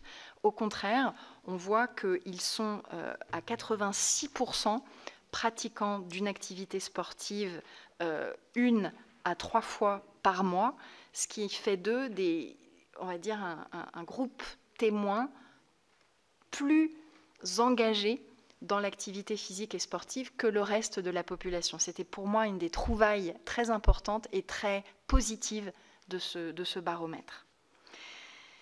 Alors, le sénateur Grosperrin a évidemment raison de mentionner au titre des surcoûts des jeux les enjeux qui s'attachent à la sécurité, notamment à la sécurité privée. Je l'évoquais tout à l'heure, on sait que ce sont des métiers en tension. Cette revalorisation qui a été annoncée par la filière de 7,5% des salaires dans cette profession et la nécessité que nous allons avoir d'investir pour permettre une meilleure formation et notamment de la part des étudiants, les engager dans le titre de sécurité événementielle qui a été créé et qui doit nous permettre d'arriver à créer toutes ces petites rivières qui permettront de rejoindre le flux des agents de sécurité privée que nous avons besoin aussi de remobiliser autour de cet enjeu. Je rappelle que nous aurons besoin au pic de 25 000 agents de sécurité privée pour nos Jeux olympiques et paralympiques. C'est donc un enjeu qui est tout à fait essentiel dans la réévaluation de nos besoins pour les Jeux. J'espère ne pas avoir oublié de points majeurs. Alors, mais monsieur on lui transmettra la réponse, ne vous inquiétez pas. Alors, vous pouvez le signer en direct, il sera ravi. Bon, d'autant que j'ai encore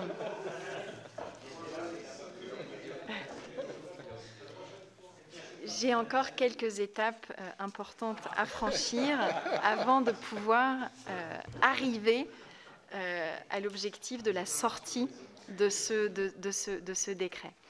Donc, je rappelle peut-être d'abord que nous avons reçu en début d'année les 15 contributions de la part de l'ARCOM, des éditeurs de services de télévision gratuits, payants, des distributeurs et aussi des fédérations sportives. Je pense à celle du tennis qu'il a mentionné et également à celle du ski. On est aujourd'hui avec Rima Abdul-Malak, que je vois exactement sur ce sujet demain, dans une logique de valider un certain nombre de modifications qui nous permettront de laisser plus de place en clair aux éléments relatifs au parasport et au sport féminin. L'étape ensuite que nous devons franchir, c'est la notification de cette liste modernisée à la Commission européenne, qui est une procédure préalable et obligatoire avant qu'il y ait à nouveau une saisine de l'ARCOM et du Conseil d'État pour modifier le décret du 22 décembre 2004. Les indications que j'ai requises, parce que je voulais avoir une réponse précise pour le sénateur Assouline, c'est que la modification de notre décret interviendrait entre le T2 de l'année, le deuxième trimestre de l'année 2023 et au plus tard la fin du T3 2023. Pour ça, il faut qu'on puisse accélérer le regard que doit apporter la Commission européenne et on va s'y employer avec l'aide de nos équipes à Bruxelles. Mais je voudrais souligner que, évidemment, ce qu'on a besoin de faire, c'est de trouver le meilleur équilibre possible, puisqu'on sait aussi que les éléments de droit de diffusion sont une ressource tout à fait importante pour les acteurs du sport, et donc la nécessité, comme je le disais, aussi de préserver et de travailler sur des modèles économiques qui soient porteurs, qui soient générateurs d'autonomie pour notre mouvement sportif. Peut-être une bonne nouvelle que je voulais partager, c'est que dans le rapport de l'ARCOM, qui a été publié dans les dernières semaines, on voit que le poids des contenus sportifs qui ont été diffusés en télévision gratuite a augmenté de plus de 4 points, puisqu'il est passé de 1,2% à 5,4% entre 2012 et 2020. Donc moi, je vais être évidemment vigilante à ce qu'on trouve le meilleur équilibre économique possible entre la disponibilité des offres à un coût raisonnable pour les téléspectateurs et le développement économique des ayants droit, qui est également une dimension importante. Et je précise, en rebond de ce à quoi m'invitait à commenter le rapporteur Lozach tout à l'heure sur les taxes affectées, que c'est aussi la taxe Buffet qui assure cette jonction, cette solidarité financière entre le sport professionnel et éminemment le sujet des diffuseurs, de la diffusion payante, et le sport amateur, à hauteur de 5% du montant hors TVA de l'ensemble de ces droits de diffusion. Donc on a un modèle qui est bien pensé et qui permet d'organiser cette juste complémentarité. J'avais une dernière question à vous poser, Madame la Ministre. Elle n'est pas en lien avec le projet de loi de finances, mais avec l'actualité. La semaine dernière, le ministre de l'Intérieur, devant notre commission et celle des lois, nous disait que pour assurer la sécurité pendant les Jeux olympiques et paralympiques et permettre la mobilisation des forces de sécurité, il faudrait reporter ou annuler un certain nombre de manifestations culturelles, mais aussi sportives. Je voulais savoir si vous aviez commencé le travail d'identification des manifestations sportives qui devraient être soit annulées, soit reportées, et notamment est-ce que des échanges ont déjà eu lieu avec ASO sur le Tour de France ou éventuellement avec la Ligue professionnelle de football sur le championnat qui démarre, si je ne me trompe pas, en août d'habitude. Alors, c'est donc en effet un moment important que nous organisons aujourd'hui avec le ministre de l'Intérieur, avec la ministre de la Culture, qui d'ailleurs au moment même où on se parle est en train d'amorcer une première phase de concertation avec les festivals. Nous travaillons avec l'ensemble des préfets et la DIJOP coordonne un exercice de recensement qui, sous l'autorité du cabinet de la Première ministre, nous conduit à regarder 2 périodes complémentaires, celle qui va finalement correspondre à la période du relais de la flamme et celle qui va démarrer autour du 23, autour du 20 à peu près juillet, qui correspond à l'ouverture du village olympique et paralympique, et jusqu'au 8 septembre, qui est la date de clôture des Jeux paralympiques. Donc ce travail de recensement, il est en train d'être consolidé. On regarde là aussi dans l'ensemble des territoires ceux de ces événements qui nécessitent des forces de sécurité pour pouvoir optimiser absolument la répartition de l'effort. Dans les événements culturels et sportifs qui vont correspondre à la première période, on va pouvoir assez largement maintenir ces événements-là, mais il faudra réfléchir à des éléments d'aménagement de leur format, parfois de leur emplacement, parfois sur le cahier des charges, etc.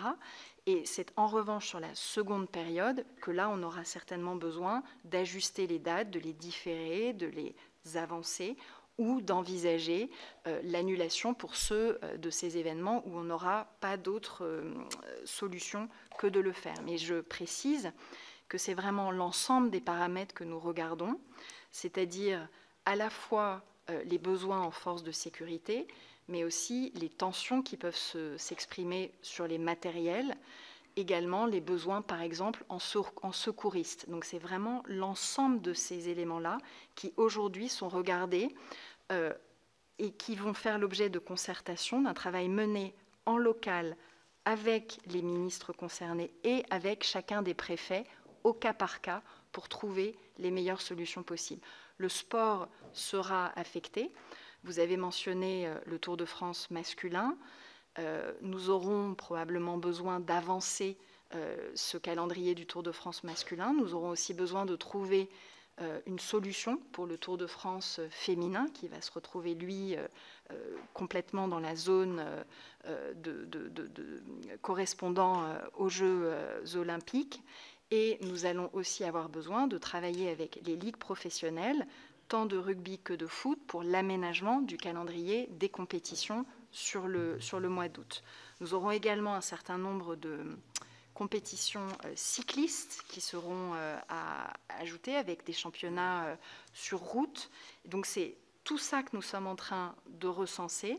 La concertation va se faire, elle va s'ouvrir, et avec la nécessité de trouver le meilleur équilibre entre préserver au mieux la répartition optimale de nos forces de l'ordre, dont je rappelle que le ministre de l'Intérieur les mobilise à plein, avec pas de période de congé pendant toute cette période estivale, la mobilisation en renfort des réservistes, donc c'est vraiment un investissement très important mené par le ministère de l'Intérieur, et en même temps la nécessité de trouver tant pour les acteurs sportifs que culturels tous les aménagements de manière pragmatique, au cas par cas, avec les préfets sur le terrain, pour que l'économie de ces événements soit la plus préservée possible.